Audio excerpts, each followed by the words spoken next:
Bukan di Mas Setong, ngaco. Bukan. Sama orang kantor. Nah, curhat nyaman tinggal luar kota. Kejadian lah tuh di rumahnya. Ada CCTV yang laporin asistennya, bininya, karena kasihan ngeliat Baim sebulan tuh 120 juta, 130 juta. Baim gatain pelit, dia ngomongin ke orang-orang gitu. Bukan di Mas Setong, ngaco. Bukan. Sama orang kantor. Nah, curhat nyaman gitu loh, Ki. Karena makanya gue ketawa aja ngeliat netizen kayak begitu tuh. Mukanya biasa sih, tapi datang Baim. Sebenarnya posisi saya itu sulit.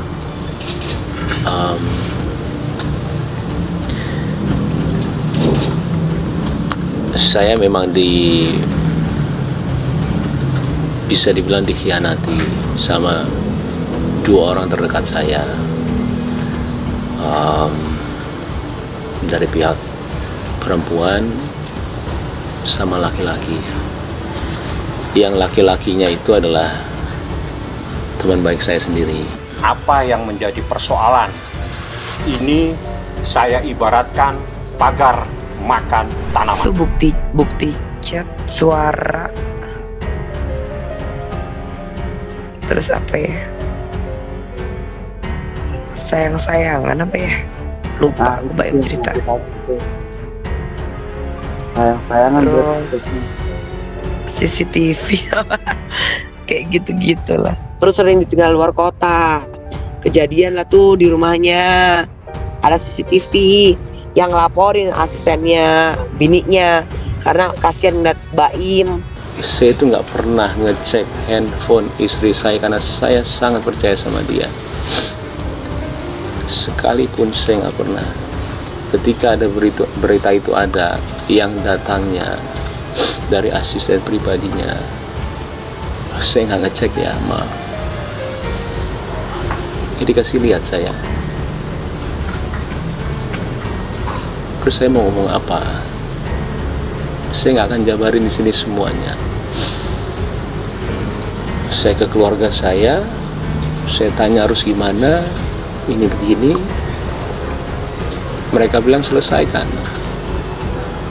Dan juga saya nanya sama ayah saya. Satu kunci kehidupan saya dalam kehidupan, saya selalu menanyakan orang tua saya. Keputusan dia adalah keputusan saya. Mama saya udah nggak ada. Ayah saya bilang selesaikan. Mau bukti apa lagi, Baim? Oh, aku nggak yakin Paulo melakukan itu sih. Sebagai sahabat nanti kita lihat aja di persidangan ya. Kita berdoa yang terbaik sama waktu yang membuktikan deh. Aku berdoa supaya kita kan ketemu baik-baik, berpisah juga baik-baik. Pokoknya semuanya yang terbaik demi anak-anak aja sih. Karena aku juga punya anak ya. Ternyata selama ini jadi Baim itu sudah menahan 1 tahun lebih. Ditahan, mungkin bisa dicoba diperbaiki. Jadi Baim itu nggak ngomong, Ki. Baim itu nggak ngomong ke Paula, negor gitu, enggak, dikumpulin dulu bukti-buktinya. Itu adalah suara hati seorang suami dan laki-laki. Bagaimana sakitnya kalau seorang laki-laki marah seperti ini sampai suratnya ada di pengadilan. Anda bisa menilai bagaimana kesabaran seseorang berakhir. Itu saja kalau saya menilai. Karena saya begitu saya ditelepon, diceritakan, saya juga kaget, tapi saya nggak boleh ceritakan. Sabar sekali ini manusia. Anda harus tahu, di saat seseorang sabar, jadi sabar ini bisa semua orang yang sabar. Tatkala seseorang yang sabar, batas kesabarannya sudah berakhir, ya seperti ini kejadiannya. Jadi dia selesaikan masalah itu langsung daftarkan ke pengadilan. Inilah tatkala seseorang yang selama ini sabar, diam, nah marahnya seperti itu. Nah pada saat kemarin dia mengungkapkan, itu adalah bentuk daripada selama ini saya diam, ini yang terjadi sebenarnya. Artinya dia ingin mengungkapkan kepada masyarakat, ini yang terjadi. Jadi kalau misalnya itu menjadi sesuatu yang Ya yang saya harapkan hal-hal yang negatif kan tidak perlu kita benarkan, kan gitu ceritanya. Jadi yang saya tahu, yang harus kita benarkan, yang harus kita tiru ada hal-hal yang positif. Itu kan begitu teorinya, tapi dia sudah menyampaikan dengan keberanian dia, itu luar biasa sekali. Karena sebetulnya yang ingin mengungkapkan itu adalah memang Baim sendiri. Bagi Baim, saatnya saya buka kebenaran. Pesan orang tua ke Baim Wong sebelum isu cerai dengan Paula Verhoeven menyeruak, emang isu retaknya rumah tangga Baim Wong dan Paula Verhoeven terus santer diperbincangkan, bahkan sekarang pasangan ini diduga tinggal dalam rumah yang berbeda. Dugaan itu mulai dari pernyataan Baim Wong saat berbincang dengan Melanie Ricardo baru-baru ini, sembari mengiyakan Baim meminta doa yang terbaik untuk rumah tangganya. Paula yang gak enak di sini, Im. Paula gak ada di sini, Im, tanya Melanie. Jawaban dari Baim Wong soal ketidakhadiran Paula di rumah mereka semakin membuat publik menaruh perhatian kepada pasangan tersebut.